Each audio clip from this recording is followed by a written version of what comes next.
yesterday with Michael, and then we'll move on. Just a bit of one. Why mess her? We are alive. Yeah, we can talk about that after. Just let's. Well, the cyber sports people aren't going to have any Well, interest. you do what you run your show. Here we go. It's not my show. It's nationally. I just didn't want to bring negativity into Chris. It's not negativity.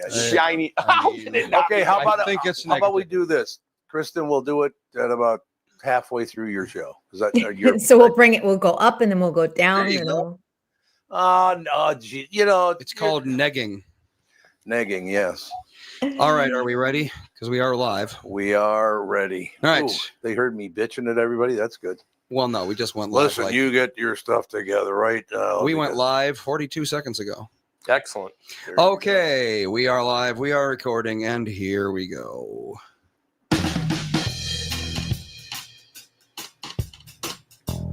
Welcome to the Tom Bernard Show with Mike Bryant, Andy Brant Bernard, and Kristen Burt.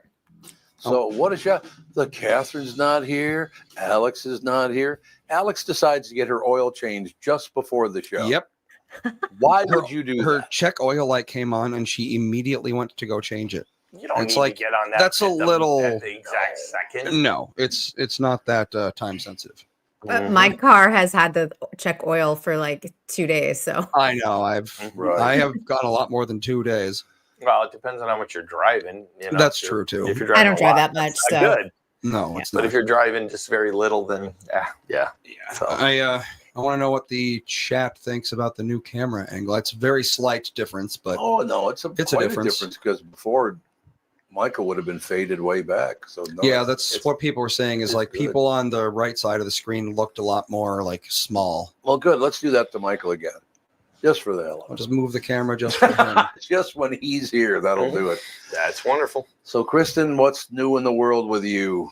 Well, since we didn't get to talk about this yesterday, I wanted to mention it because it was kind of all over the news, and we've talked about Bruce Willis quite a bit. Diane Sawyer did do a special. It was called Emma and Bruce Willis, The Unexpected Journey. And it's on Hulu now or Disney Plus for people who have both of those streaming services. You can still watch it. It originally was on ABC. But it really just talks about the difficulties like she's facing as a caretaker.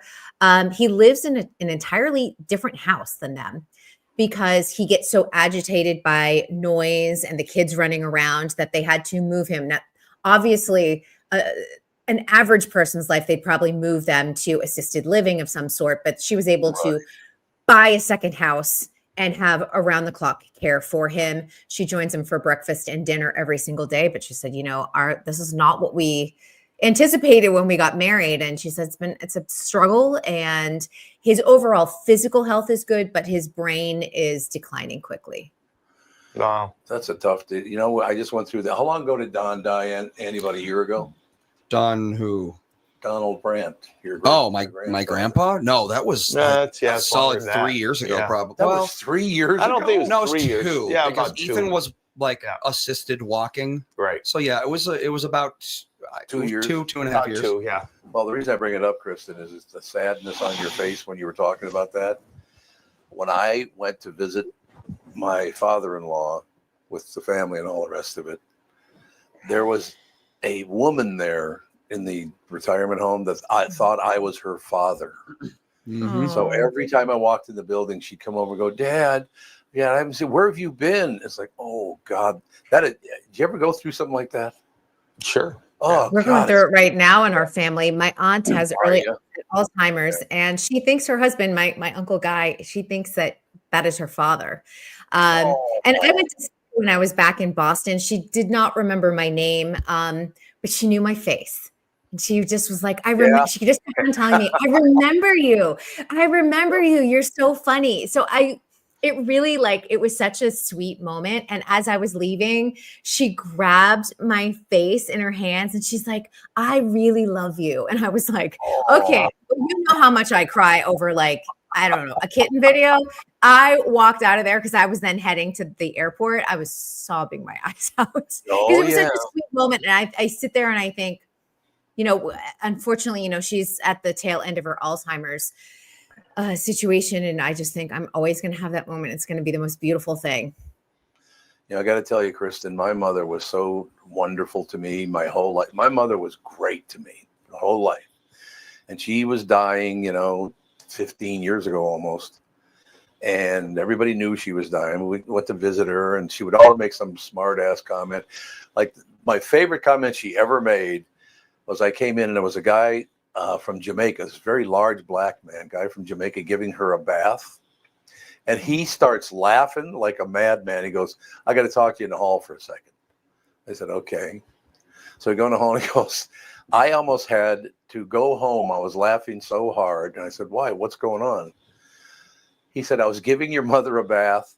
She looked over her shoulder and said, you're the only black guy that's ever seen my butt. No, I don't know what that means, but no, I remember at the very end, she knew she was dying. There's no question. My mother and I were very close. And I said, Mom, yeah, this isn't the end of it. I'll see you in heaven. She goes, yeah, right. She knows. She knows. Yeah, that stuff is tough. I mean, this stuff is all very, very difficult to deal with. No doubt about it. Yeah, it's really hard. And I've got to imagine, obviously Bruce Willis's family they have tremendous resources. They can buy another house, have that round the clock care. But it is tough seeing my aunt in an assisted living facility. That's like, it's not the ideal place, but it was also too much for my uncle to take care of her around the clock too. So it's also very expensive. Oh, very, very expensive. So what would have been his last public thing that he's done? How long has it been since anybody's seen him? He was doing those like really bad movies where he was in like 5 minutes. Yeah. He did like 1,000 of those. So that was 2022. And Los Angeles Times, the only reason this whole thing came out, and he may have worked a little bit longer had this not come out, but someone from the crew, and they were doing what they call geezer teasers, and they hired, did you guys know that that's what they're called? What was it called? I'll go figure it out. Okay. Geezer teasers. No. So it's movies that are video on demand only, and people like Bruce Willis would come in and make $2 million for just working a day, that type of thing. So, and they make a ton of money off of video on demand. That's what Bruce Willis was doing, but it was getting to the point that his language skills were failing him, that they had to put an earwig on him, and his assistant piping in. And someone on the crew was finally tipped off the Los Angeles Times. The Los Angeles Times then did a deep dive kind of investigation on it. And they called the Willis family and said, hey, do you want to comment on this? We are doing an article on this that people are concerned about his health. Why is he still working? And that the day before, the Los Angeles Times was like, we will hold this story off. You've got, and the day before the article came out, everyone said, he's at the time they're like, he's struggling with aphasia, which eventually was diagnosed as frontotemporal dementia. Yeah. Yeah. Dave in the chat, he said one lady told him on a medical call that she lived somewhere for 30 years, but it was only open 6 months ago. Yeah. Yep. There you go. What is that name? Chris Loftus? Loftness. Another monster. bullshit story by Tom. Chris didn't like whatever you said. So you think I lied about talking to my mother at her death? Is that the one? Chris? You told like 6 stories in the past 10 minutes, so I don't know. I did not tell 6 talking stories in the last about 10 minutes. We're just talking about, losing loved ones. That's very, very difficult. Yeah. No question about that. And the brain diseases, all of the, Alzheimer's and Parkinson's and ALS, a lot of these things that we are dealing with are very tricky. And I think that, there's still more research that needs to be done, and hopefully there'll be progress made. Yeah. Yeah, we haven't made a whole lot in the past quite some time. We have been finding possible causes, I think, but I don't know if we've made a whole lot of progress in actually treating those causes. It's correct. And it's interesting too, because a lot of people who play football or play those contact sports where they get concussions a lot, it's the CTE and the correlation between some of those brain diseases. I got to come right, but Catherine booked something. Now, see, we got a contractor here who needs to talk to Catherine, who is not here. Where is Jude when you need him? I'm guessing he's. Oh, is he? Oh, is he in? Oh, okay. upstairs. So, what were we talking about? Sorry, I was off. Oh, I just was saying, I said, it's interesting to kind of like jump off of Andy's point. Andy was saying, there hasn't been a lot of progress made in treating a lot of these diseases. Oh, And I yeah. said, it's also interesting that CTE, everyone playing contact sports, oftentimes develops the Alzheimer's, the MS, the Parkinson's as well. There's a correlation there that, of course, can't be determined unless you donate your brain to Boston University after you've passed away. Yep. Well, we're still going to get to the point where, with all the football players that have donated their brains, that at some point they're going to know a lot more. And whether that's 2 years, 5 years, 10 years, who knows? But we're going to get more information that way, just from what they've done, because there's a lot of CTE work being done with football players or former athletes, unfortunately, because of the damage they've been through. So, I wish O.J. Simpson's family had donated his brain. They declined, but I'm convinced that there had to be CTE there. Thank Thank you very much. Ladies and gentlemen, Kristen Bird Entertainment News brought to you by North American Banking Company. Go to nabankco.com to learn more. Member FDIC, equal housing lender. So, did you guys talk about something important while I was gone? Well, we talked about more about Bruce Willis. Yeah. Kristen, do you have any idea how is Nobody 2 doing? Do you know that? I saw it when it first came out, but I'm wondering how, as far as the public goes. At the top of the box office is K-pop Demon Hunters. That tells you anything. It's not an established it's not an established IP, is it? It's like a new thing, right? No, it's a new thing. They're actually, now it's going to be an established IP because they're already making a sequel to it. But I actually went to the K-pop Demon Hunters premiere just kind of randomly. And I was like, okay, this is cute, but it's so funny to me because it was only designed to air on Netflix. And for people that don't know, it's a K-pop animated movie about people that, if they're not on stage, about K-pop musicians, if they're not on stage singing a concert, they're slaying demons. So it's kind of got a supernatural bent to it. Wow. But it would have been like if in the 90s they had made a movie where NSYNC goes around fighting werewolves. With Buffy the Vampire Slayer or something like that. Yeah. But what's fascinating is that this is kind of like a teen tween situation. So it did so well on Netflix that they go, let's do a sing-along. And they released it last week in the theaters. And it shot straight to the box office. Wow. All K-pop is huge. It's unbelievable. Still big. It's been big for a long time. It has, but it's really kind of like got its grip on Alpha Gen. That's so interesting because that's the thing about culture is it doesn't really move very fast anymore, does it? Things are big for ages now, it seems. Yeah, it seems like the news cycle is slowing down. Yeah. Kind of depends. I mean, there's some stuff that gets a drink of water and, boom, it's done a day later. And then other stuff, hangs around. But I mean K-pop was like, but that's younger millennials got into K-pop. Right. And then also all of Gen Z, and now it's bleeding into Gen Alpha. I mean, how many of those sorts of things used to happen where three generations would all earnestly be into the same thing? Well, Taylor Swift. Form of music. I mean, that would be saying the same thing about country or saying the same thing about punk or whatever. I mean, punk's not a great example because that was definitely a flash in the pan. Well, it's still, I mean, but country is, well, country's also changed a lot though. I mean, like if you listen to like 60s versus 80s versus modern country, I've heard, like, I don't really listen to country, but the complaint I've heard is that it's too different from how it used to be. Oh, no, there's definitely a different version of country now than there was, say, in the the 70s and 80s or 50s and 60s. It's changed. And I don't know enough about K-pop. I mean, is K-pop the same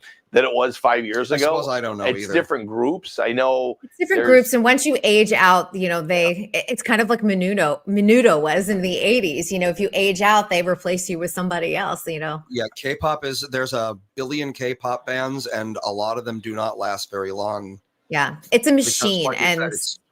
Well, I know the idol culture is part of the K-pop thing. They call them idols, which means they're like idolized, they kind of like lean into the whole being idolized thing. And the way they do it, there was a big controversy. One of the K-pop, like the big K-pop singers, whatever, I don't know who she was, But so she posts on social media all the time, and all she does is she'll post like, good morning, everybody, what's for breakfast, and that sort of thing. And it creates this parasocial relationship, which is so Yeah, huge. I think of Lisa from Blackpink. She's really maybe big. Is she the one? So eventually what happened is accidentally she posted a picture of herself with her boyfriend, which disillusioned all of her male fans because they were like fantasizing about like, I can start a life with her one day. And her production company made her make an apology video apologizing for showing her boyfriend and promising never to do it again. Yeah, there's a lot of that goes on. Stuff.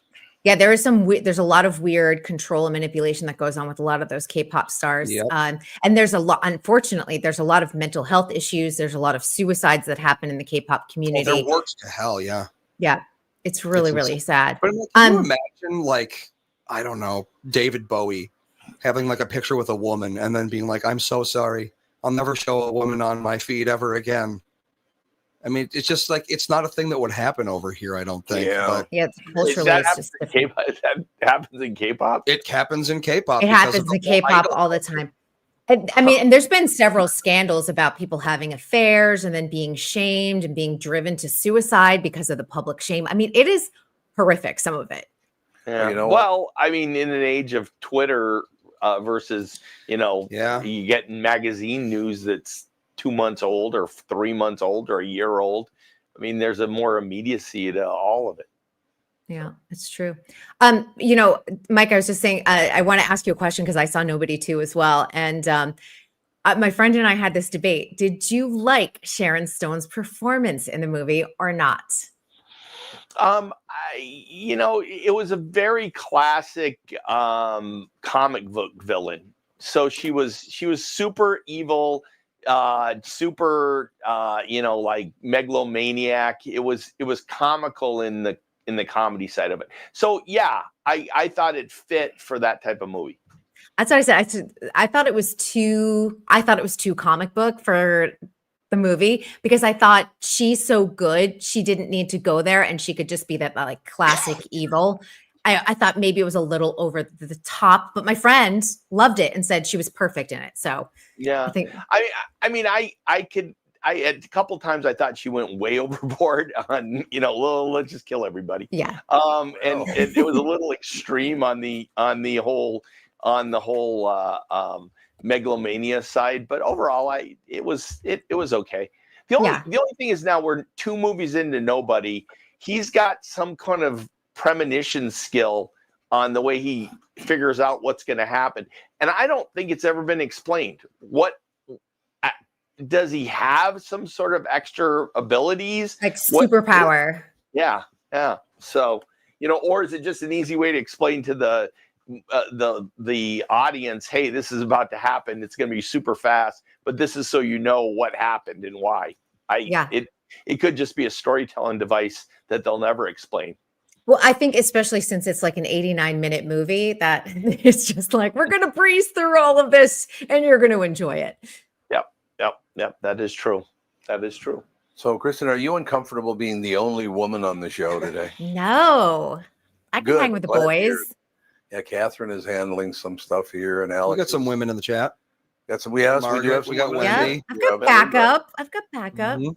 There's no question about it. Wendy's in the chat for the first time in quite some time. Oh, really? She's always in meetings. She always comes into the chat, and then like 3 minutes later, she's like, well, I got another half an hour meeting. I'll see you later. But everyone likes you without a hat, Tom. They like it. Yeah, they like it when I don't wear a hat. I did find that out. So I'll not be wearing hats on the show anymore. Howard, what's Howard interesting? says, just enjoy the movie, Mike. Don't analyze it. Yeah. That's kind of what you have to do with a lot. Melissa hates when I analyze movies. Like I'll bring up plot holes and that sort of thing. Or it's like, why did this happen? It doesn't make any sense. And it's like, it's just a movie. You're not meant to think. You're just meant to look at it, basically. It's a movie. Have there been any good movies lately? I'm having a hard time finding any good movies. How about the Minecraft movie? I mean, Chicken Jockey. Nobody. You liked Nobody 1.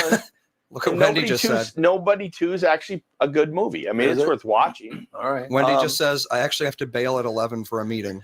So there you go. Okay, Wendy. 8 minutes. I was close. And as far as I love Wendy. let's see what else is out there that's been recent. Fantastic Four is actually supposed to be a good movie. Oh, I still haven't seen it yet. Dad hates superhero movies, though. So. Well, you like Deadpool. Deadpool's a superhero movie, but it's also not. That's not the point. Yeah. Naked Gun's good.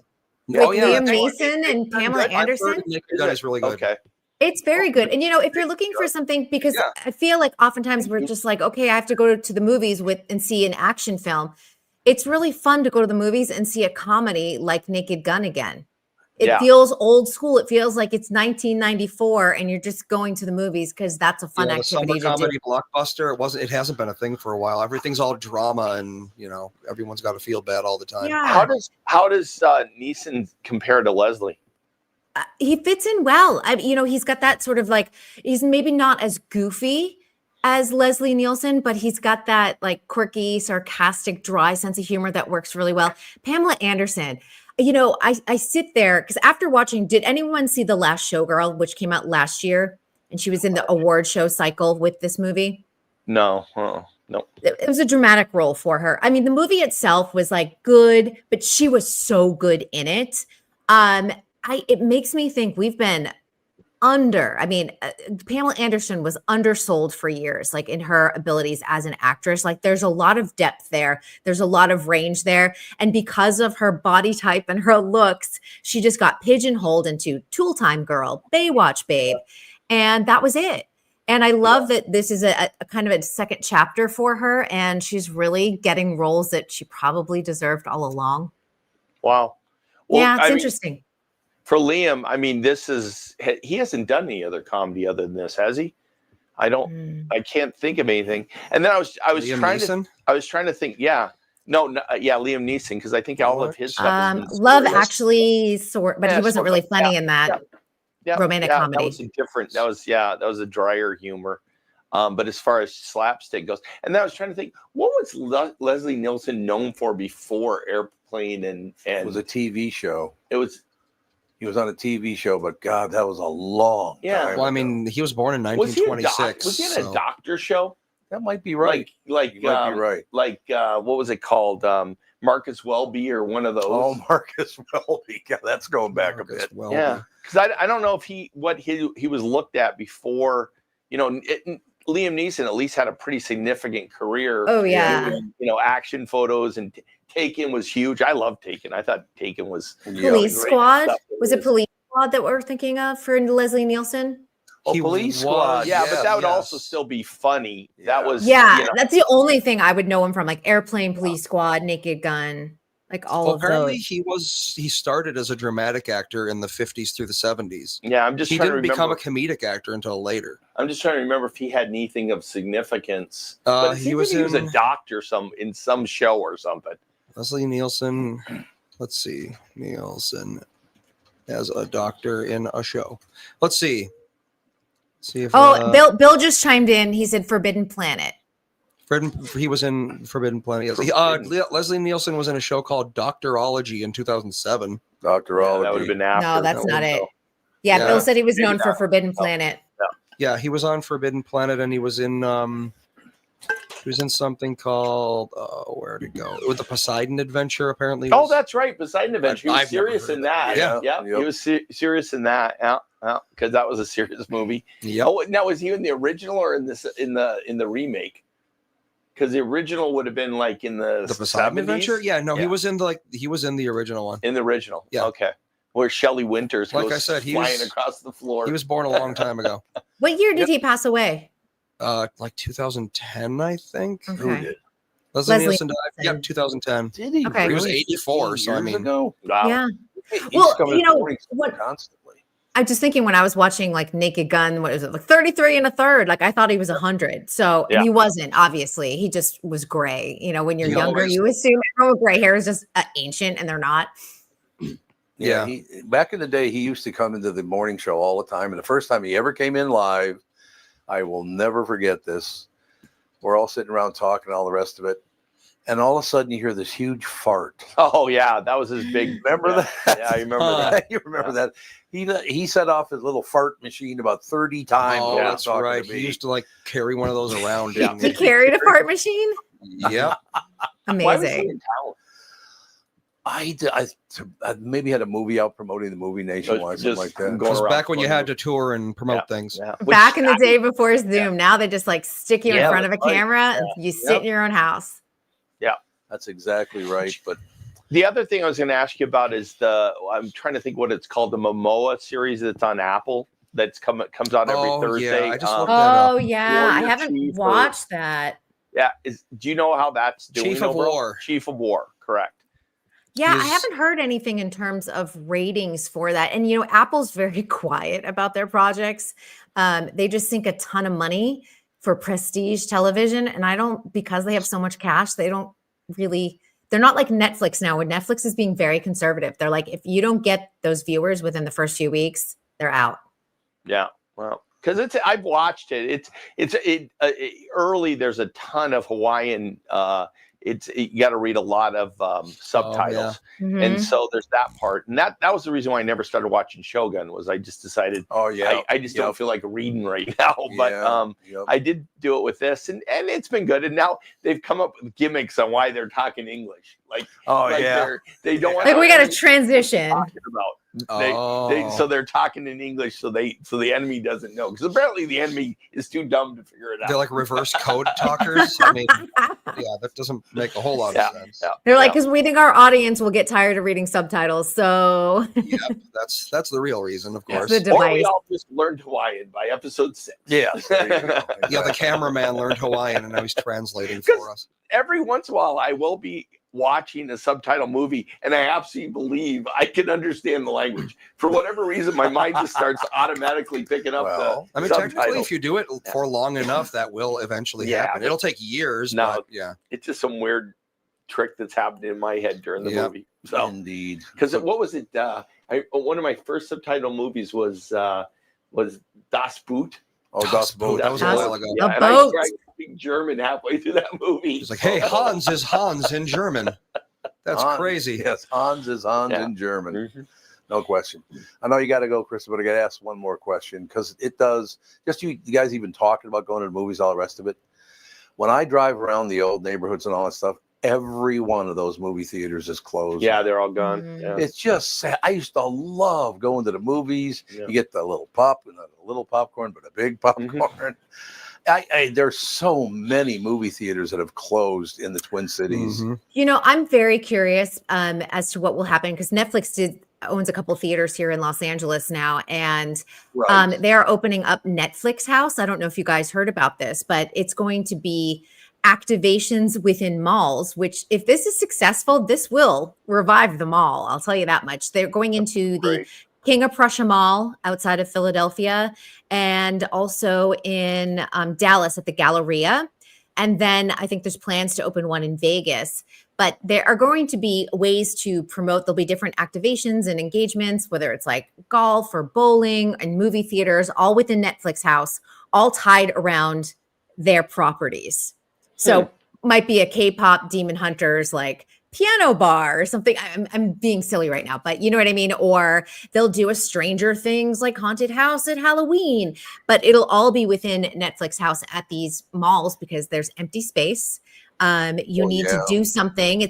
People aren't going to go to a department store, but they'll go to Netflix House if there's a bunch of things to do. And I'm curious to see how these play out. So the one in Pennsylvania opens at the end of November, and I think Dallas at the end of December. So we'll get some real world feedback soon. Where's the one in Pennsylvania going? King of Prussia Mall, which is a huge mall, and I have a feeling they probably have a lot of empty space. Okay. Huh. Interesting. Just so much fun. I mean, that's what we're talking. I know you got to go here, Kristen, but boy, back in the days when I was a kid, we'd go to the Broadway or the Empress or all the great theaters along Broadway in North Minneapolis. And it's just to go there and get your popcorn. And I think it cost like 25 cents for a kid to get in back then. It was just such a wonderful experience. It's different. I can watch, movies at home now, and pretty much everybody's got a big screen TV now and all the rest of it. So it's still great, but it was just something about, and maybe it was because I was so young, just sitting in a theater going, oh my God, look at all this stuff and how wonderful this is. And so maybe that impression it had on me as a very little boy stays with me for the rest of my life, I suppose. Yeah. I think going to the movies, 20, 30 years ago was such a special experience. It is different now because technology has changed how we view things, but there is something about even just taking yourself on a date by yourself to the movies, like at Tuesday at 11 a.m., skip work and go to the movies. It's really kind of nice. I will mention one other thing. The last time Andy and I went to a movie in Florida, we bought the special, really expensive seats, so we'd be sitting away from everybody. This was like almost 10 years ago at this point, I think. Was it really? Oh, yeah. Jumanji remake this, 6 years. Okay. 6 years ago.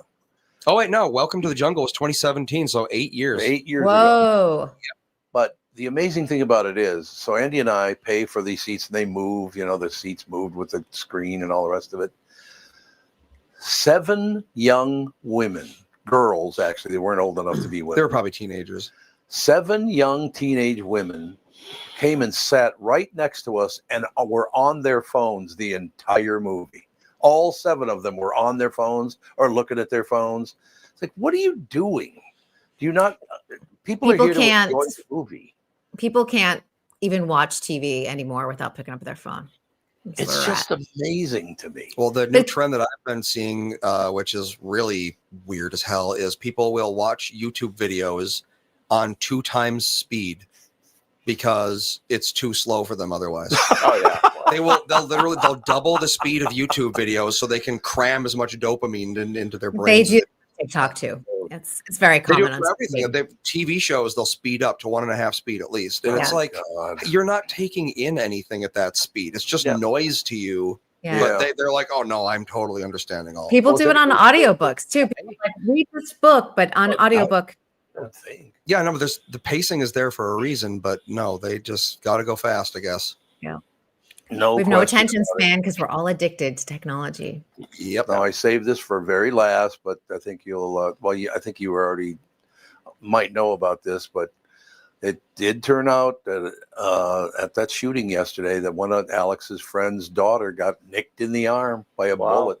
Yeah. So she did have a buddy's child got struck by a bullet, but I guess it grazed her arm. Grazed her, and she got stitches. I checked in with Alex last night. Oh, you did? Okay. Yeah, I did. I knew it was a very traumatic morning, I think, for everyone, but I could really see that Alex was obviously.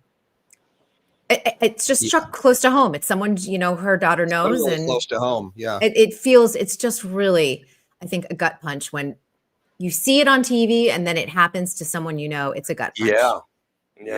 Yeah. All right. I was doing a deposition of a guy, and his niece had been shot at Sandy Hook. Oh yeah.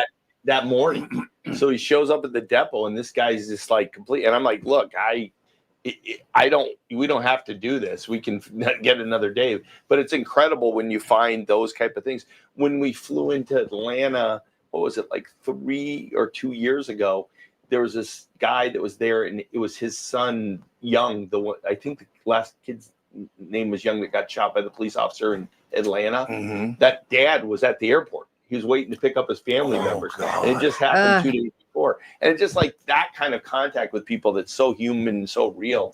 No doubt. Yeah, it's just, yeah. Yeah, I interviewed some of the parents that lost their children in Sandy Hook, and I will tell you, stayed with me for years. And every time the anniversary comes up, I think about their palpable grief. And I interviewed them 2 years after. And to me, it felt like it happened yesterday. It's just horrific. And that stays with me. And what always stays with me too is that is with them every single moment of every single day. Forever. Yeah, Forever. It is. Yeah. All right, young lady, we'll talk to you tomorrow. Yes, I will see you all tomorrow. Thank you very much. Bye-bye. Ladies and gentlemen, Kristen Bird Entertainment News brought to you by North American Banking Company. Go to nabanco.com to learn more. Member FDIC, equal housing lender. So she's disconnected. She is disconnected. She's terrific. She's about as good as it gets. Don't you think? I mean, she's just wonderful. Oh, yeah. Yeah, talking to Kristen's always a joy. Very smart. Apparently very Dave's nice. bothered by where my microphone is. Yes. Or Dave is bothered with your microphone. We'll get that corrected. Should be Boy, more he's a professional cop. sometimes. when I moved, give it a try, Mike. when I moved, it apparently got covered up. So. Lavaliers are, it takes a bit to get used to. Well, I don't really have the greatest shirt to have it on either. I usually have collars, so it's better. Why do you have YouTube videos of you when you're like 30 years old down there? Yeah, we played those. Remember the Care 11 thing from like 30 years ago? Oh God! Yeah, we played those on the show, and I just haven't deleted them yet. Mm-hmm. No, is that what's over there? Yeah, all of that stuff. Yeah, that's an interesting. Well, run. Dad wanted to show the footage of Mom young, and then Mom wanted to show the footage of Dad wearing his Zubas. So yep, the Zuba look. Did you see the picture of Catherine? Oh yeah, I've seen those. Yeah. Oh my God, she looks like she's about 16. Yep. All right, let's take a break. Be right back in a couple of minutes. More schmoozing right after this.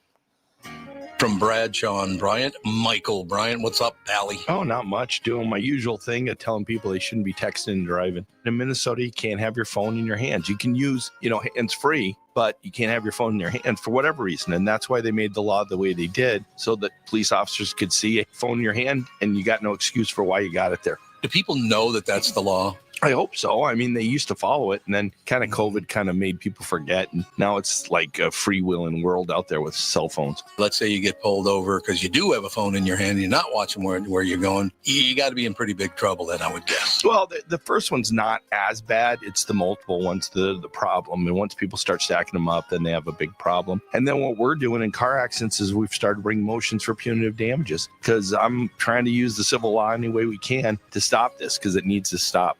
Whenever I'd had any problems in my life, who was that I called again? It was like an MB, something like that. Bradshaw and Bryant. Ladies and gentlemen, let's talk about my bank. That'd be North American Banking Company. Look, it's easy to feel like just another account number at the big national banks, but that's not how it works with my friends at North American Banking Company. Whether you're visiting their locations in Roseville, 50th and France, Hastings, Woodbury, Shoreview, or Maple Grove, you'll always find real people who know you by name and actually care about your finances, not some AI chatbot. They also offer all the modern conveniences you expect, like online and mobile banking, but with a personal touch that only a community bank can offer. So why settle for less when you can bank with my friends at North American Banking Company? Visit nabanco.com to learn more. Member FDIC, equal housing lender. Ooh, Pretty Woman. That was Roy Orbison, wasn't it? It was. I thought so. Look at that. Look at that screen full of people. Now we're talking. Ladies and gentlemen, what does that say behind you? Blisco? Bizblocks. Bizglocks. Sean, your mic is muted.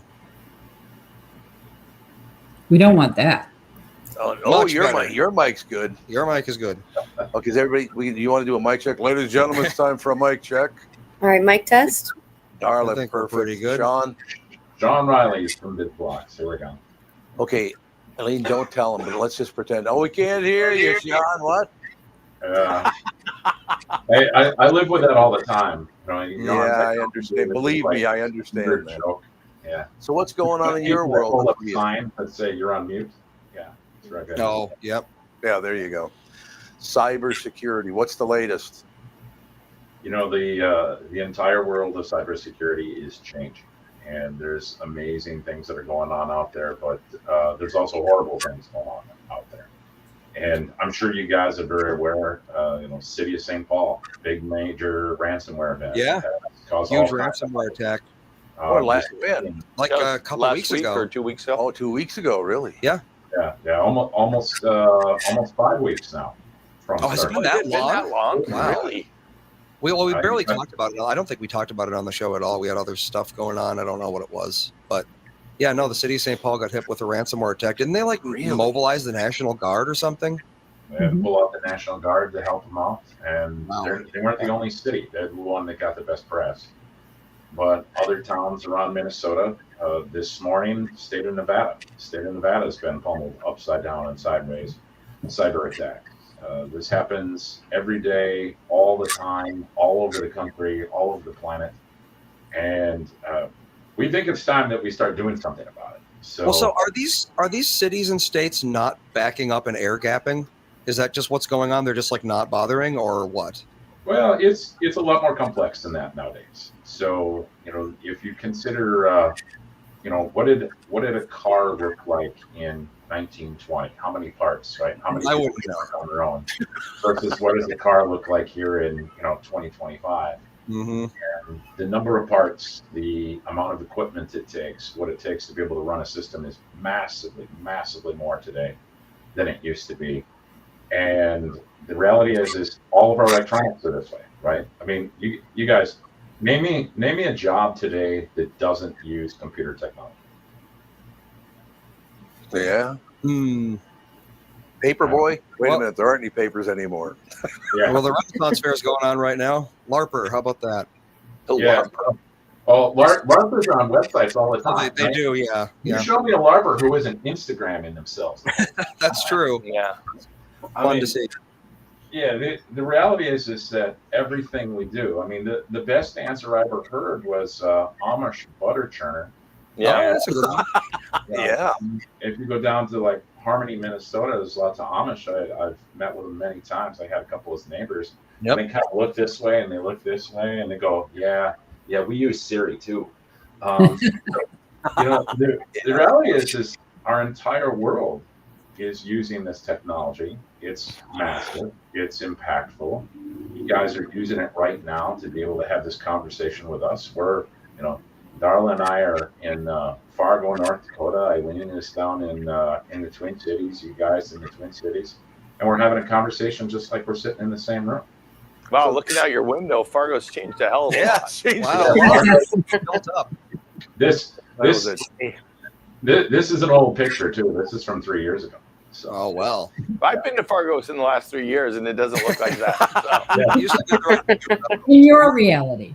town. yeah, The other thing that's changing so incredibly rapidly, we've got quantum computing and AI that's all making everything change faster and faster and faster. So you asked earlier, did St. Paul not just have good safeguards? St. Paul is actually really well protected. Good. Compared to so many other small towns and municipalities that don't have people experienced looking over their shoulders. It could have been a heck of a lot worse. But it's just, they're coming at us with such a vengeance now. When we started this, go ahead. If St. Paul was so well protected, why didn't they go after other cities? Or I assume they have. so they do, and they have. The problem ends up being is that if you're going to rob a bank, you're going to rob the poorest bank. You're going to rob the bank with a little more money in it. Oh, Depends on if I want to get away with it or not. Yeah. So, go. Yeah, and nowadays when you rob a bank, the FBI shows up no matter what, right? So targets today are often bigger communities. They have a bigger footprint. There's more workers there. There's more computers there. There's more technology there. So oftentimes there is a bigger attack surface. Makes it easier to be able to find a way. But the other side is if you're going to try to attack an organization, you want to attack one that can pay. right. And that's what's part of the problem is today. Now, the reality is this is happening all over the United States. It's been happening for years and years and years, and people just don't know. And in a lot of cases, they just don't realize the risk, right? We see school districts, K-12 districts get hit like this. And the ransomers happen to hit a smaller district. The district says, we don't have any money, we can't pay you, or refuse to. So what do the ransomers do? They go after the parents. And they go after the parents and they say, your kid won't go to college because there won't be any records. They won't have any grades. They won't have any transcripts. And they'll make sure they don't, unless you pay me 10 grand. And then you can have their transcripts back and away you go. And these are the real worlds. This is the real world of what we do here. And the two ladies on here. So my job is I fight these things on a day-to-day basis. I get invited from people all over the planet to come and help defend them. But Eileen and Darla here, Eileen runs the hands down best summit in the entire region to be able to have people come together and talk about cybersecurity and work together and build a community to help defend each other. And Darla runs an organization that's teaching kids how to defend themselves, how to defend their community, how to defend their country. And Darla's team, they do this through games. So if you guys ever like playing a game, but you actually want to learn something through a game, you play a game, you learn some skills, and you learn how to defend yourself. So they're Use Rocket League, right? they're the great places. Yeah, no question about it. No, Yeah, Darla, Rocket League. Oh, go ahead. no, go ahead. I didn't wait. Oh, I was just saying Rocket League is a very popular one. Cybersports is a little different than Rocket League, but we aim to be somewhere on par with that in the near future. That's our goal anyhow. No, that makes sense. Now, Sean, Eileen, do you have Kitty. other 16-year-olds She's- that work with you? I'm glad she was talking. She didn't hear what I said. So are there a percentage of ransoms out there that people just pay and just don't say anything about? Like there's Ooh. cities that gets ransomed or I would bet, yeah. or groups that get ransomed that just don't say anything about it, or maybe bring you guys in and it's just not public. Yeah, that's been one of the major problems. So if you go out and do some digging on this, North Korea has been sanctioned by the entire planet.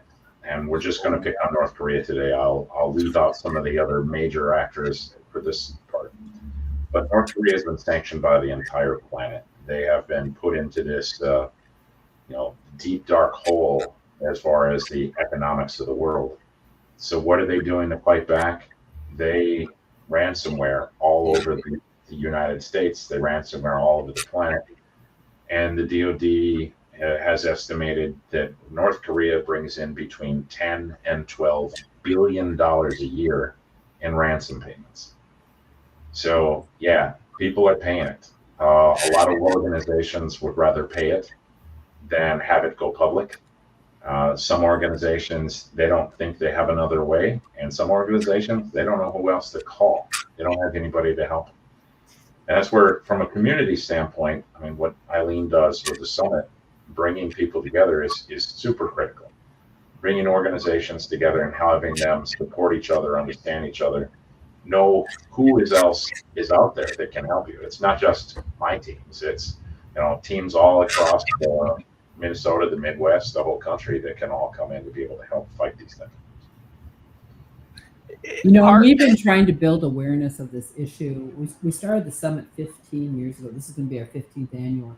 And 15 years ago, when we started this, we had to go around to CEOs and explain what cybersecurity was and why it was such a important issue and why your board should be asking questions about cybersecurity and what they should be concerned about. And it's taken 15 years. And we said back then, this is going to be a household topic daily. And back then we had to start with just defining what was coming at us. So our theme this year at the summit is Fearlessly Forward. And every year we try to bring to Minnesota, because we have all 16 critical infrastructure based here, and because we have so many Fortune 500 companies based here, we try to bring leaders from around the world to come and talk about what's coming at you, what can you expect, what's changing, what are the concerns. And it every year we start with a brand new, fresh agenda because the stuff changes so fast. Oh, yeah, I bet. We're going to take a quick break. You guys have 10, 15 more minutes? Sure. Do you have to be off at a certain time? No, we can stay here all the way up till noon and have a great conversation if you want. There you go. We'll take a break here and then be right back right after this. Thanks. Why should your business bank with North American Banking Company? Here's Pete Wolf, owner of Robinson Rubber of Robbinsdale. I partnered with North American Banking Company because I was able to talk to the president, and I know they have my back. They are much easier to talk to than those larger banks. The openness and flexibility has been the best part of banking with North American Banking Company. They understand small to medium businesses. No matter what part of the bank I am working with, North American Banking Company has the latest technology and friendly staff. I would absolutely recommend North American Banking Company to any of my closest colleagues if they want to have peace of mind in their business. So why not bank where I bank, with my friends at North American Banking Company? To learn more about North American Banking Company, go to nabankco.com. That's nabankco.com, or do what I do and stop by any one of their 6 Twin Cities locations. Member FDIC, Equal Housing Lender. This year, the magic is calling you like never before at the Minnesota Renaissance Festival. 16 stages filled with sword fighting, fire breathing, music, magic, juggling, and more. Delicious food and drink fit for a Viking, like the hearty turkey leg. Craft your own magic at the Wicked Wand Workshop and race for glory at the Ninja Warrior Challenge. Don't miss the live armored jousting, and the marketplace is a shopper's dream. There's something for everyone in the Renaissance Festival's magical village. The Minnesota Renaissance Festival weekends August 16th through September 28th. Don't miss the adventure. Get your tickets at renaissancefest.com.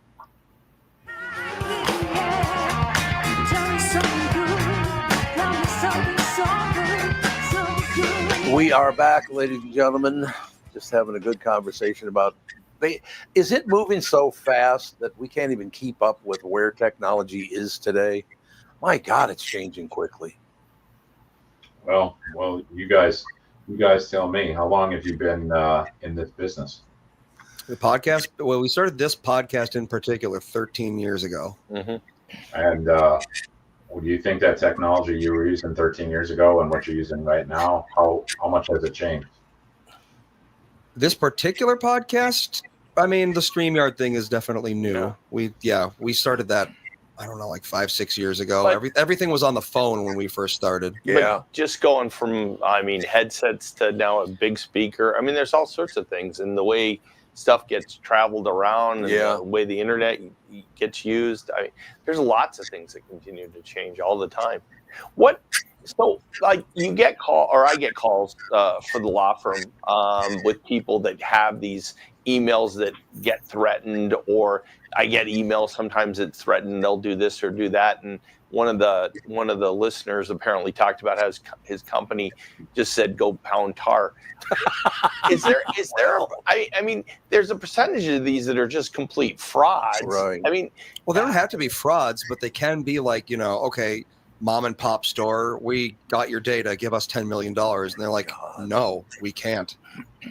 Yeah. So I guess my question is, I mean, is your guys' suggestion and I don't want to jump on what you're going to teach at the summit, but like, what do you hear this scam, someone gets it.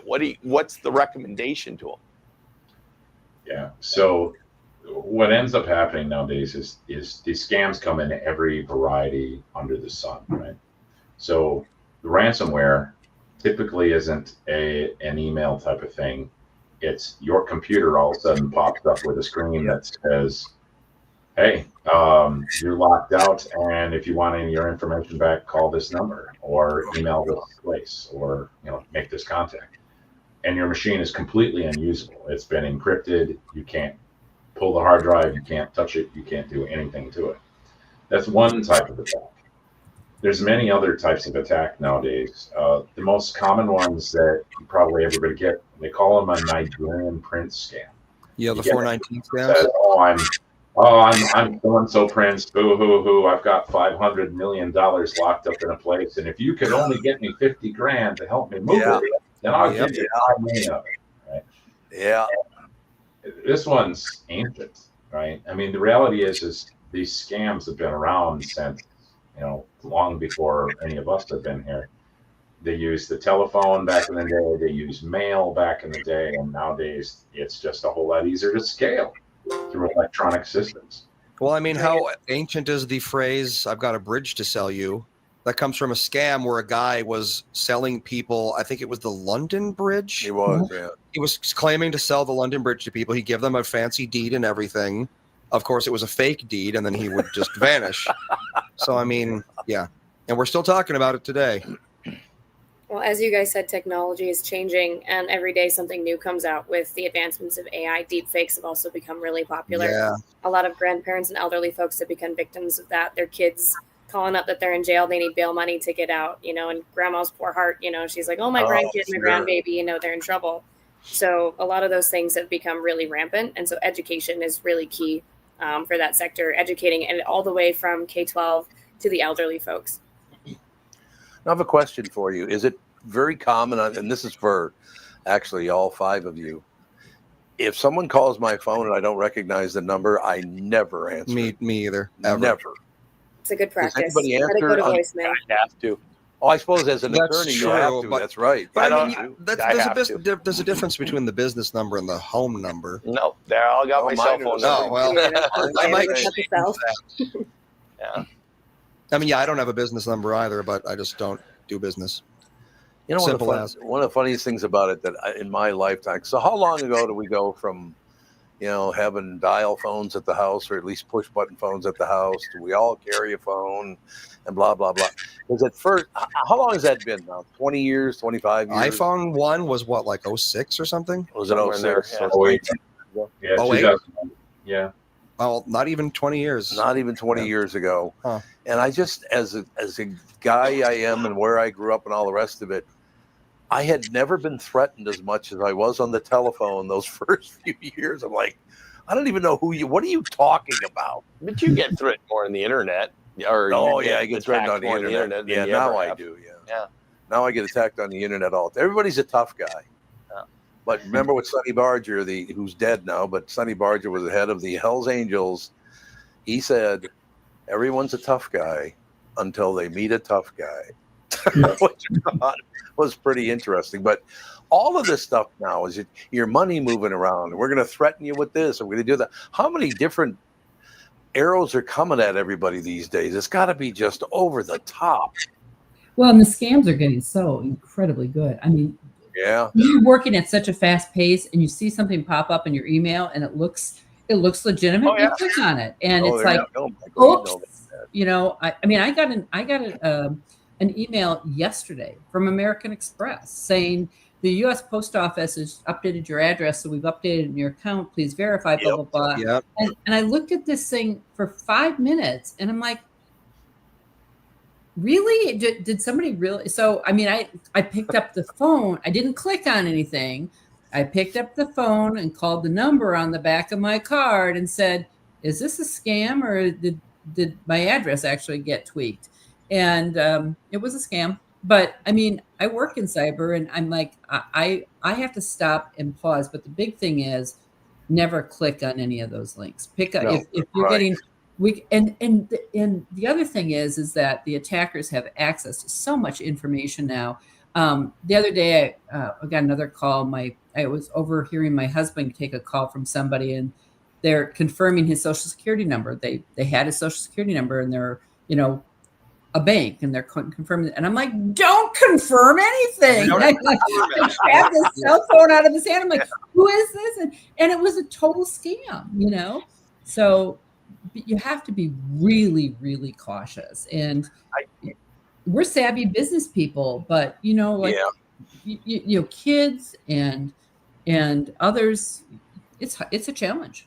Well, as you mentioned, being a small business person, it could take over your business, and then everything you've worked so hard for is gone. Yep. And you put your blood, sweat, and tears. You're supporting your family on that, and it's heartbreaking, the things that we've seen happen. Yeah. Oh, yeah. Yeah, And back to an earlier question you said about, do you pay the ransom or whatever?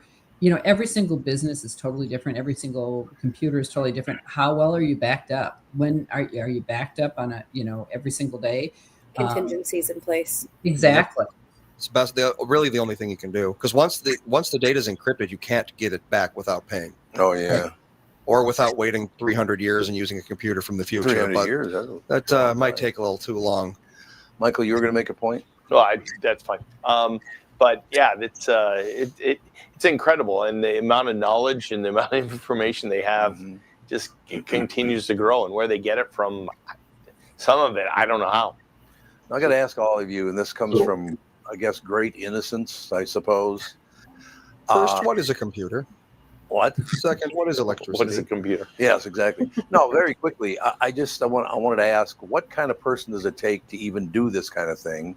Because I'll be 100% honest with you, and Andy's known me long enough. Michael and I have worked together on different things. If I had a chance to sit down and change a number and make tons of money from it, I couldn't do it. I would have to admit to myself that I am not talented enough or smart enough to make a living, that I have to steal from other people. I must be a moron. Well, but they think that tricking people makes them smart. But That's it what they call it. doesn't. But if it's governments, if it's complete governments doing it, Yeah. it's Well, yeah, a it could just whole be different. sociopaths. It's a whole It's a different different- level. Yeah. You know. It's a whole different level. You have to realize kind of the nature of the world, right? I mean, Yeah. most of us on this kind of call, we've been around the world, right? We've been to a lot of countries. We've had a lot of exposures. We've done Right. a lot of places. But 85% of Americans don't even have a passport, right? They haven't Really? seen Really? that. You know? I don't think I do. And the reality is when you get into other countries and they're looking at this and saying, my choice is steal or eat, I can understand why they make the choice, right? And so the Yeah. criminal aspect isn't always just a bunch of horrible human beings. And sometimes it is, right? There's a lot of horrible human beings. Yeah. Yeah. There's Right. also aspects where some of the criminality comes from people who are making really, really bad choices because they don't Right. have access. Now, that's a bucket of this. That's a segment. Then there's another segment that's organized crime. These are the people that have been doing horrible things forever. These are the drug dealers, and these are the human traffickers, and using this technology to be able to steal money is just something that's just an extension of that same thing. Then you also step into this aspect of nation state actors, and nation states, they don't really care about stealing money. That's a subsidiary to them. They Yeah. want Right. to steal intellectual property. They want to create the capacity to disrupt. They want to be able to sow discontent. And those are things that give them advantages. And when you can use everybody's Wi-Fi router as a tool set to bounce radio waves off of things, to monitor airplanes, those kind of crazy things that can be done. And a nation state goes, well, I can spend $1 billion on building a new spy plane and a bunch of spy satellites, or I can just hack a bunch of routers. Guess which one's easier and which one they want to do, right? And those kind of things are out there. And this is where, like, the Cyber Sports project is so critical, because every single person works in technology. Every job is technology based. And the reality is, it doesn't matter whether we're becoming teachers or doctors or lawyers or engineers or whatever job that doesn't even exist yet. The reality is every single one of those students, those players, those kids who are coming up in our K-12 environment, going into college, going into the business world, every single one of those people should become aware to the risk of the technology. And that's where cyber sports comes in as a game, is we let people play a game that's entertaining, that's fun for them, and they get to learn. And they get to learn about nation state actors and Chinese attacks and Russian attacks and North Korean attacks. They get to learn about ransomware. They get to learn about how to defend themselves in different ways. And that's what's really critical about this, is our education system, frankly, isn't keeping up. I mean, Minnesota, how many Fortune 500 companies that we have? Minnesota's in the bottom 2 states in the country. Really? And we're at the very bottom, right? And you go up north, you take across the Red River, you go into North Dakota, they're number 1. South Dakota's in the top 5. Maryland, Alabama, Arkansas, these are the states in the top 5, top 10 states that are crushing it out there. And Minnesota, with the best healthcare in the world, is high density of Fortune 500 capitals, etc., isn't cutting it. We are not getting access to our kids. Less than 20% of the kids in Minnesota have access to anything in computer science and cyber science in school. And so today it's like, well, let's give them other avenues. Let's give them other access. Let's give them other capabilities. And let's put something like cyber sports, gaming platforms in front of them. And it's here in Minnesota, the culmination is the summit, at the Cyber Summit in October. Those kids get to come together. The top kids in the region come together and play a tournament in person. They play online otherwise, but they come together in this big in-person tournament and they get to show off their skills.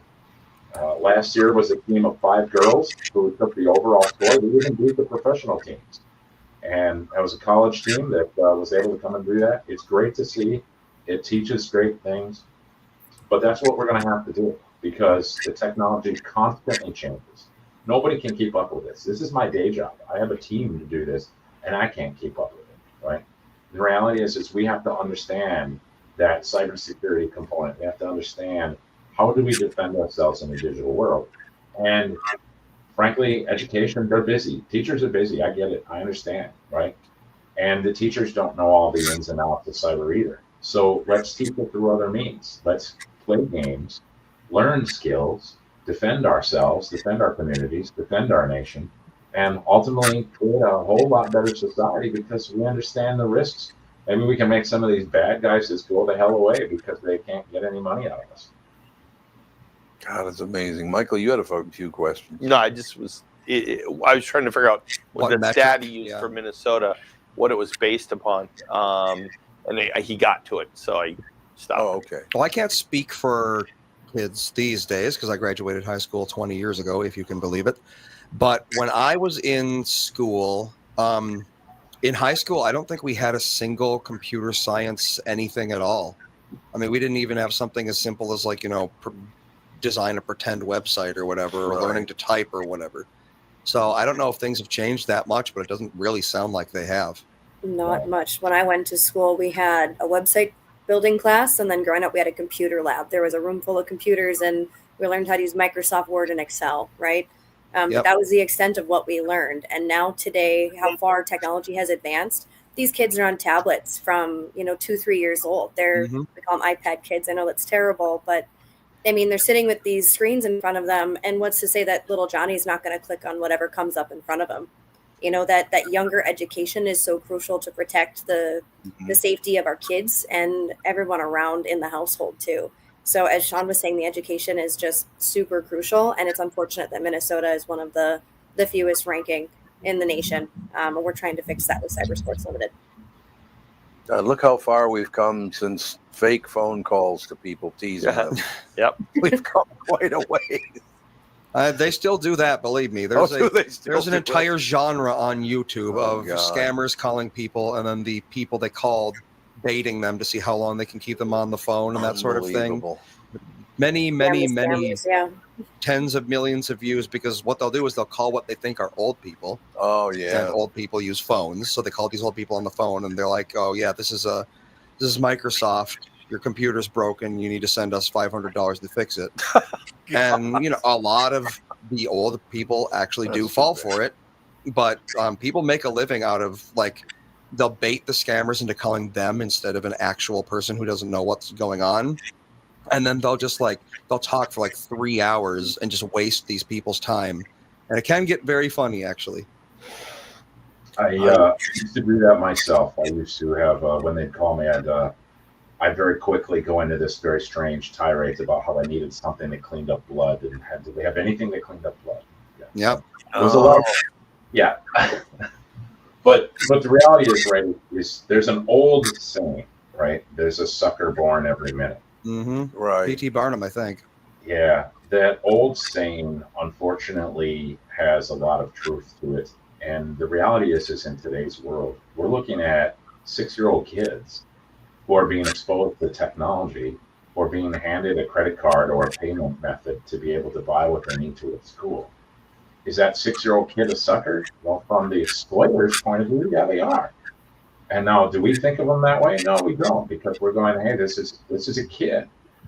But why aren't we teaching them the risk of this technology, right? I mean, people are being taught constantly to watch out for predators online and making sure that the kid's not talking to somebody they don't know. But why don't we tell them that, hey, your password is one of those things you don't share, right? Sharing's great, except for this, right? Those are the things that are just other aspects of how we have to wrap this in from a societal level, is that we are creating a society right now that is completely and totally dependent on this technology. We don't know how to do anything without it anymore, right? Anybody here can start a fire, without, I'm going to cook your supper without it. Where are I you going to can. go for food? I know. That's right. And I know I can, but it's not that super common, right? But the reality is that the vast majority of people have no idea how to live their lives without this technology. And yet we are still not teaching the very fundamental risks and challenges of what it brings. Everybody wants to drive a car. Well, what do we tell people? Look both ways before you cross the street so you don't get run over by one. Right. Yep. And yet we don't tell people, hey, don't share your password. Don't take information from someone you don't know and click on it and run with it. Those are super simple things that could be taught at kindergarten, first grade, second grade, third grade.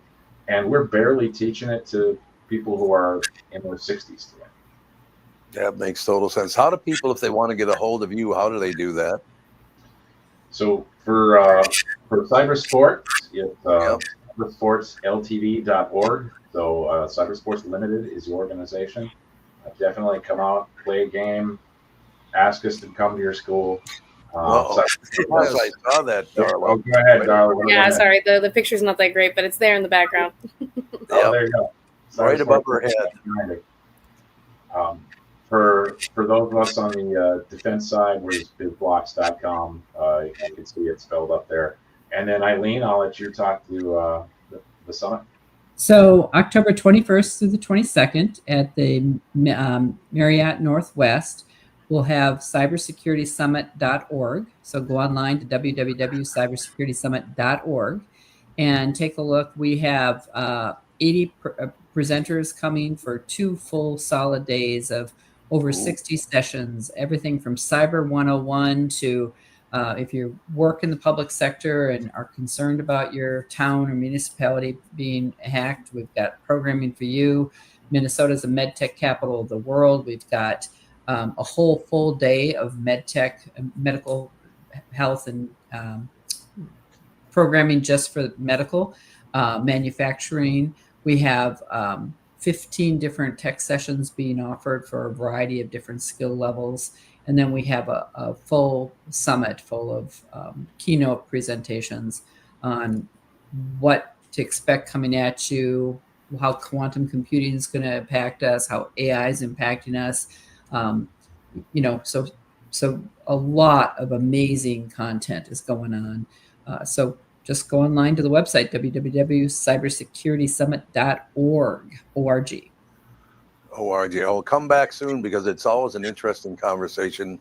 And what's amazing is when you go like 2-3 months apart and talking to people, so much happens in 90 days. It is unbelievable now. Yep. It's amazing. Yeah, people are getting AI boyfriends now. It's crazy. Hey, you asked about St. Paul, and since we've been on the call, I actually got a text from some of the people that were involved in defending St. Paul, and they are going to come to the summit and they're going to give a presentation on it. Oh, there so you go. There'll be some really great intel there. Great. I think it's wonderful. Well, do come back soon and keep us abreast of the latest of what's going on. I think it's very, very interesting conversations. We'd love to have you guys on site at the summit recording, showing what's going on with the cyber sports program. We're going to have a room packed with 140 students competing against some professional teams. So if that's a possibility, we'd love to have you. Yeah, the best way to see what we do is to come check out the summit. We'll give you guys a free registration link for you to attend as general attendance. But getting everyone together and seeing everyone in the room, just the excitement and really getting to see it in person, how everything goes on and how excited these kids, college teams and professionals get competitive over these, computer screens is pretty insane. It's definitely something to witness. Yeah, I think it'd be very, very interesting. No question about it. So, yeah. Do you have Andy's information? If you could send some suggestions of the best time to come over. Yeah, I think that'd be a great idea. No doubt. Well, thank you, all three of you, for your time today. It's very, very interesting. But the world, I got to be honest with you, at this point in my life now, the world's going by way too fast for me. I'll tell you that. It's been going by fast for everyone at this point. It has. There's no growth of AI. It's been breakneck. With quantum computing, it's going to take off to a whole nother level. So what is quantum computing? That's Do you have that's 3 probably hours? a topic for next podcast. Huh? Yeah. Well, It's a big topic. again. Let's talk about that. If you guys got some time in the next couple of weeks or few weeks or whatever, I'd love to hear about that, because that means I'm totally out of the mix. Is that what you're saying? I don't even fully understand. I don't think no one fully understands it because it doesn't. It's not fully realized yet. It's kind of like asking. I don't know. It's kind of like asking Thomas Edison how an LED light bulb works. Yeah, there you go. He's going to be like, I There know you how a have it. light bulb works. Well, there- tell you what, if you guys want to have us back, we can come back and we can talk artificial intelligence, quantum computing, 3D printing, some of the really coolest things that are changing the world out there. And we live in the world of emerging technology. That is what we sure do. So, and cybersecurity is foundational to it, right? You can't have a house without the 2x4s in the walls. Cybersecurity is the 2x4s in the walls. But people love the paint, they love the drapes, they love the furniture, they love how the house looks. They don't care about the 2x4s. But without the 2x4s, the house falls down. And so that's why we're here talking 2x4s. But yeah, we'd love to come back and we'll talk about some of those other aspects. Please do, because I find it very, very interesting. The whole, as the world just keeps moving forward. Like I said, it's great to talk to, everybody on the show this morning, because I learned a lot of things that I didn't know. So that's great. All right, we'll reach out. It will be on. Why don't you figure out the best time for you, and then we'll reach out figure to it out. Andy? That'd be great. All right. Thank you. Thanks very much. I know it's not guys. Friday yet, but have a great weekend. Thanks, Awesome. guys. Thanks for having us. Bye-bye. We'll take a break. Be right back. Wrap things up right after this. For Brad, John Bryant, Michael Bryant. Michael, what's up? Dealing with another case where a person gave a statement to the adjuster because they thought the person was really friendly. Is that a good idea? Well, the problem is they know the law when they call you up. And while you're trying to be fair and you're trying to get help, the reality is there are questions you get asked that the way you answer them make a big difference. And people put themselves in trouble. And when they aren't in trouble, they didn't do anything wrong, but suddenly the adjuster's got a statement that can blow up their case completely. What has caused people to be so untrustworthy, I guess is the best way I could put it? They take advantage. Well, insurance companies have hired adjusters whose job it is to deal with unrepresented people. So they're supposed to kind of lure them in, call them every day, see how they're doing. And people are like, I'm doing pretty good. Where the reality is they've kind of adjusted to their problem that they've got going on. So it's not that they're completely better, but the way they say it gets to be a problem. And that's why having somebody who can explain your rights, represent you, make sure that you understand the law before you give a statement can make a big difference in your case. Michael Bryant, Bradshaw and Bryant. Let me tell you about my bank. That'd be North American Banking Company and Bill Ski. When it comes to banking, it's all about trust, and that is what you get with them. They've been around since 1998. They've always made it clear they're here to give you a better banking experience with a focus on the local community. And you won't be dealing with some AI chatbot either. You'll get straight answers, quick decisions from real people that your situation, and they're always ready to help. So if you're tired of the big national banks and want something better, let's put it that way, stop by and see my friends at North American Banking Company. Visit nabanco.com to learn more. Member FDIC, equal housing lender. I'm an alligator. All right, Michael, Andy, any wrap up? Well, sad thing yesterday with the shooting. Talked a little bit about with Kristen. They're still getting the bottom of stuff, and you're seeing. I saw the whole little tirade of different political positions about. I mean, apparently this guy had or woman, whatever we haven't decided the shooter what to is. call them yet. It had all sorts of very crazy shit or stuff going on as far as what was in there going on, and people latched onto certain things, and I don't know. The way school that shootings are just all the stuff that was drawn on like the weapons and stuff. It made it very clear that they were trying as hard as they could to make it difficult to discern their motives. Yeah, because there was catchphrases and memes and stuff that people really wouldn't even understand unless they're terminally online, and from both very far left websites and very far right websites. Right. And there was stuff that just like completely irrelevant. Like there's this internet meme called Loss, which is a reference to a web comic from 1,000,000 years ago. And they put that on their gun. And it's like, it's just the weirdest thing.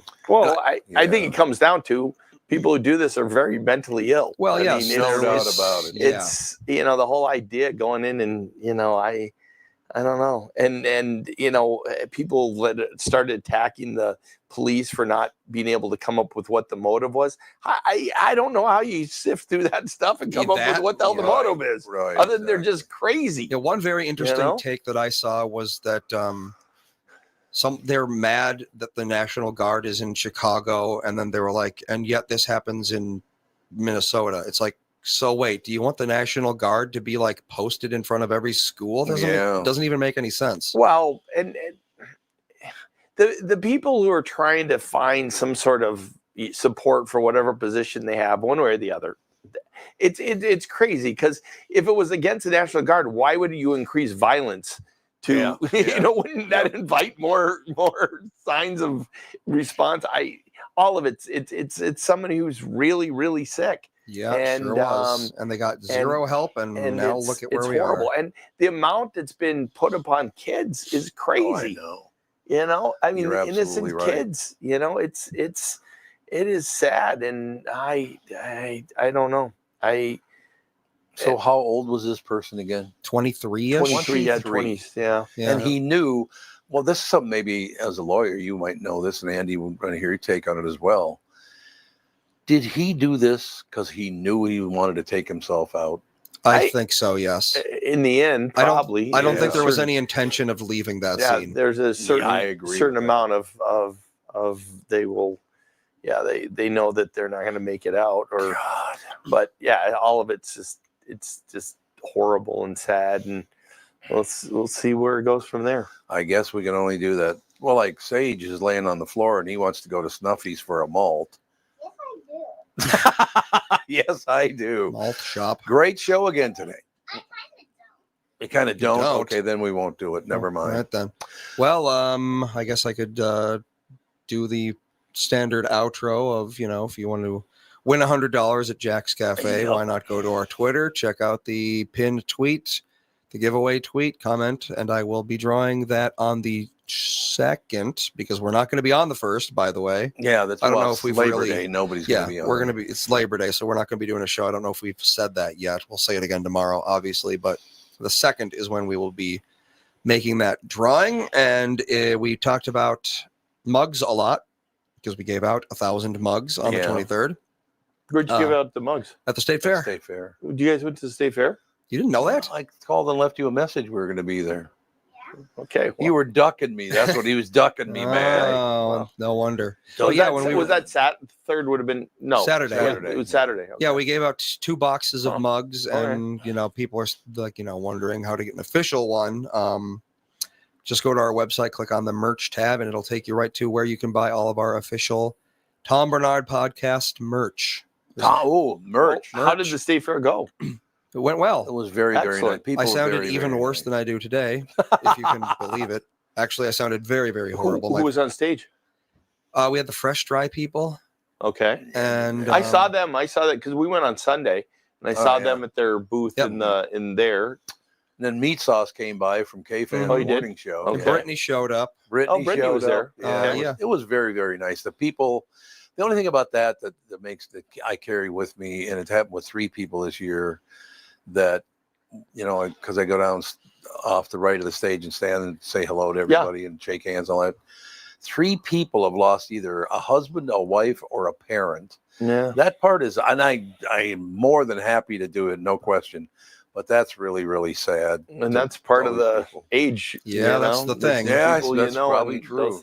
So yeah, that's I'd been at the State Fair with you for I don't know 5 or 6 years in a row. We went last year. Yeah. Okay, yeah. Last year was there's a whole group of us there. There's a whole group of us there. Who else was there? Did you guys drive over from Hubbard, or did you just go directly? Yeah, no, we rode the bus. Took the bus. I was going to go directly there, but I've heard parking is not great.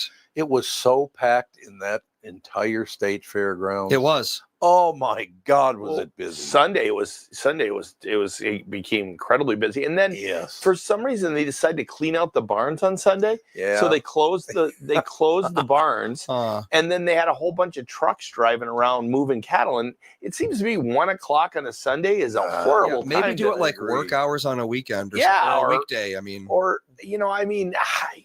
a lot of stuff I think they do real early in the morning or near the end of the day, but 1 o'clock, because there's got to be a lot of people that want to go see the cows. Including Allie wanted to go see the cows. Yeah, we went through there on our way out. We saw the baby animals and stuff. One of the sheep gave birth while we were looking at. Yeah. That's an experience. And never seen Something that you didn't see in North Minneapolis. No, they'd be killing it and then cutting it open. That's true. Yeah. All right, that is going to do it. So I'm glad you came by. And I'm sorry you missed the fair. Yeah, I thought I left you a message about going to the fair. No. So who knows? He didn't. Well, there it is right now. You're getting another message to come to the state fair. He didn't check his message. That's not me, though. It was a number he didn't recognize. That's your phone. That is your phone. All righty. That is going to do it. We will talk to you later. Bye.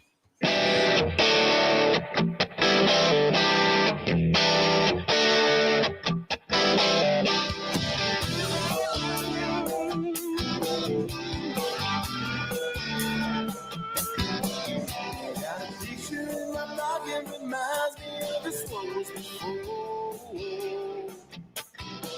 Every time I hear the same, reminds me how you talk in my door.